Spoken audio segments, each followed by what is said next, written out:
नमस्कार दोस्तों, set life में आपका स्वागत है। तोतापुरी 1864 के अंत में दक्षिणेश्वर मंदिर के बगीचे में पहुंचे। युवावस्था से ही अद्वैत वेदांत के अनुशासन में प्रशिक्षित उन्होंने दुनिया को एक भ्रम के रूप में देखा। द्वैतवादी पूजा के देवी देवता उसके लिए भ्रमित मन की कल्पना मात्र थे। प्रार्थनाओं, समारोहों, अनुष्ठानों और रीति रिवाजों का सच्चे धर्म से कोई लेना देना नहीं था और इनके प्रति वो बिल्कुल उदासीन था।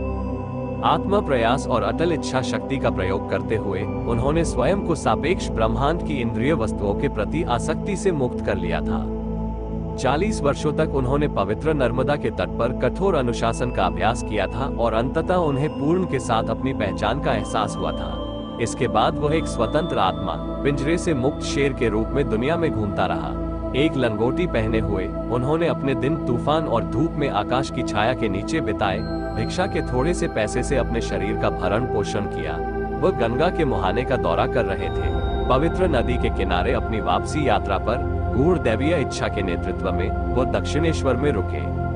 तोतापुरी को जब पता चला कि श्री रामकृष्ण वेदांत का छात्र बनने के लिए तैयार है, तो उन्होंने उन्हें इसके रहस्यों से परिचित कराने के लिए कहा। देवी माँ की अनुमति से श्री रामकृष्ण इस प्रस्ताव पर सहमत हुए, लेकिन तोतापुरी ने बताया कि केवल एक सन्यासी ही वेदांत की शिक्षा प्राप्त कर सकता है। श्री रामकृष्ण दुनिया को त्यागने के लिए सहमत हो गए, लेकिन इस शर्त के साथ कि मठ में उनकी दीक्षा का समारोह गुप्त रूप से किया जाएगा, ताकि उनकी बूढ़ी माँ की भावनाएं आहत हो सके, जो उनके साथ दक्षिणेश्वर में रह रही थी। नियत दिन पर सुबह के छोटे घंटों में पंचवटी में आग जलाई गई। तोतापुरी और श्री रामकृष्ण इसके सामने बैठे। ज्वाला उनके चेहरों पर खेल रही थी। रामकृष्ण एक छोटे भूरे रंग के व्यक्ति थे, जिनकी छोटी दाढ़ी और सुंदर आंखें थीं। लंबी गहरी आंखें, रोशनी से भरी, तिरछी सेट और थोड़ा थका हुआ। कभी भी बहुत खुला नहीं था, लेकिन बाहर और अंदर दोनों तरफ से काफी दूरी तक आधा बंद देखता था। उसका मुंह था अपने सफेद दांतों पर मोहक मुस्कान बिखेरते हुए एक ही समय में स्नेही और शरारती। मध्यम कद का, वो दुबला पतला और बेहद नाजुक था। उसका स्वभाव ऊंचे ऊंचे स्वभाव का था, क्योंकि वह खुशी और दुख की सभी हवाओं के प्रति अति संवेदनशील था। नैतिक और शारीरिक, वह वास्तव में उसकी आंखों के दर्पण के सामने जो कुछ भी हुआ, उसका एक जीवंत प्रतिबिंब था। एक दो तरफा दर्पण जो बाहर और अंदर दोनों ओर मुड़ता था। उसका सामना करते हुए दूसरा चट्टान की तरह खड़ा हो गया। वो बहुत लंबा और मजबूत था, एक मजबूत और कठोर ओक था। उनका शरीर और मन लोहे का था। वो मनुष्यों के सशक्त नेता थे। उनके सामने जलती लौ में श्री रामकृष्ण ने रिश्तेदारों, दोस्तों, शरीर, मन, इंद्रियों, अहंकार और दुनिया के प्रति अपने लगाव को नष्ट करने का अनुष्ठान किया। उछलती लौ ने सब कुछ निगल लिया, जिससे दीक्षार्थी स्वतंत्र और शुद्ध हो गया। पवित्र धागे और बालों के गुच्छे को अग्नि में समर्पित कर दिया गया, जिससे जाति, लिंग और समाज से उनका अलगाव पूरा हो गया। सबसे अंत में उसने उस अग्नि में वह सब कुछ जला दिया जो साक्षी के रूप में पवित्र है यहाँ, और उसके बाद आनंद की उसकी इच्छा थी। उन्होंने सभी प्राणियों को सुरक्षा और निर्भयता का आश्वासन देते हुए पवित्र मंत्रों का उच्चारण किया, जो केवल उनके स्वयं के स्वरूप की अभिव्यक्ति थी। अनुष्ठान पूरा हुआ। शिष्य को गुरु से लंगोटी और गेरुआ वस्त्र मिला, जो उसके नए जीवन के प्रतीक थे। गुरु और शिष्य पास के ध्यान कक्ष में चले गए। तोतापुरी ने श्री रामकृष्ण को वेदांत के महान सत्य बताना शुरू किया। ब्राह्मण, उन्होंने कहा, एकमात्र वास्तविकता है, सदैव शुद्ध, सदैव प्रकाशित, सदैव मुक्त, समय, स्थान और कारण की सीमाओं से परे। यद्यपि स्पष्ट रूप से माया की गूढ़ शक्ति के माध्यम से नामों और रूपों में विभाजित है, वह जादूगरनी जो असंभव को संभव बनाता है। ब्रह्म वास्तव में एक और अविभाजित है। जब कोई साधक समाधि की सुंदरता में विलीन हो जाता है, तो उसे समय और स्थान या नाम और रूप, माया की संतान का एहसास नहीं होता है। माया के क्षेत्र में जो कुछ भी है वो असत्य है, इसे ऊपर उठाओ।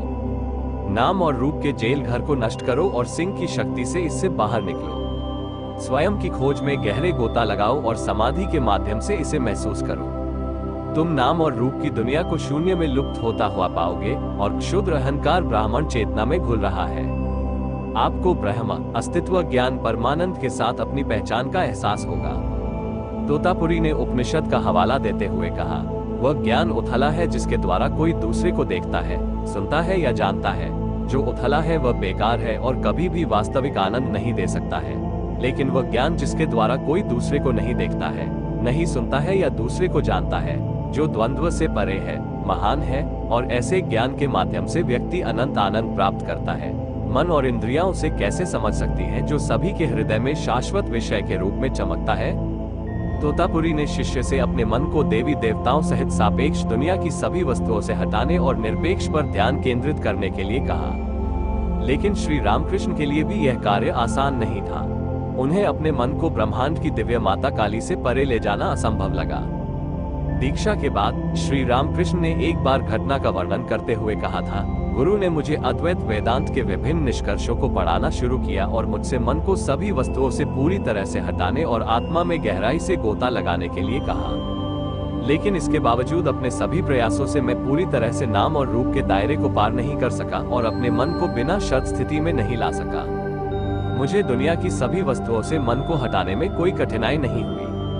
लेकिन परमानंद माँ की उज्ज्वल और बहुत परिचित छवि शुद्ध चेतना के सार का अवतार एक जीवित वास्तविकता के रूप में मेरे सामने प्रकट हुआ। उसकी मंत्रमुग्ध मुस्कान ने मुझे महान परे जाने से रोक दिया। बार बार मैंने कोशिश की, लेकिन वो हर बार मेरे रास्ते में खड़ी रही। निराशा में मैंने कहा, गुरु, यह निराशाजनक है। मैं अपने मन को बिना शर्त स्थिति तक नहीं उठा सकता और आत्मा के आमने सामने नहीं आ सकता। वो उत्तेजित हो गया और तेजी से बोला, क्या तुम यह नहीं कर सकते? लेकिन तुम्हें करना होगा। उसने अपनी आंखें चारों ओर घुमाए। एक कांच का टुकड़ा ढूंढकर उसने उसे उठाया और मेरी भौहों के बीच चिपका दिया। इस बिंदु पर मन को केंद्रित करो, वो गर्जा। फिर दृढ़ संकल्प के साथ मैं फिर से ध्यान करने के लिए बैठ गया।